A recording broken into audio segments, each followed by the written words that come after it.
Many years ago, I had the privilege of giving a series of lessons to a group of 4 people, 2 couples, who all were psychologists in the business of teaching other teachers how to teach.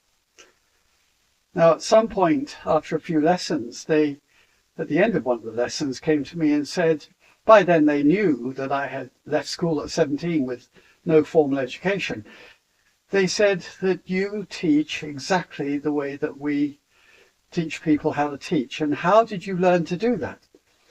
And I didn't have a great answer other than my passion for teaching obviously drove me to come to conclusions about how to accomplish the task that turned out to be valuable. And I'd like to share them with you. So they explained to me that there were essentially 4 elements that should be followed to be successful. And the first one is to explain what you are trying to convey, and then to demonstrate it, obviously a very good thing to do when you're teaching golf. The third part of it was to personalize the process. Of course, this in the context of a group lesson is essential. On a private lesson, that's what you're doing all the time.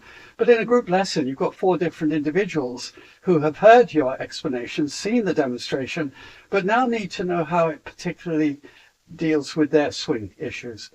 And then finally, to coach. And that's how I describe the process with teaching a group, which is that you stand in one central location and using their name and by language, coach each of them individually what they individually need to do to get the result that we're after.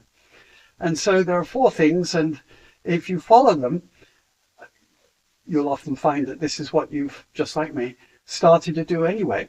But it's sort of nice to hear that professionals, people in that business, think that that's the way to go.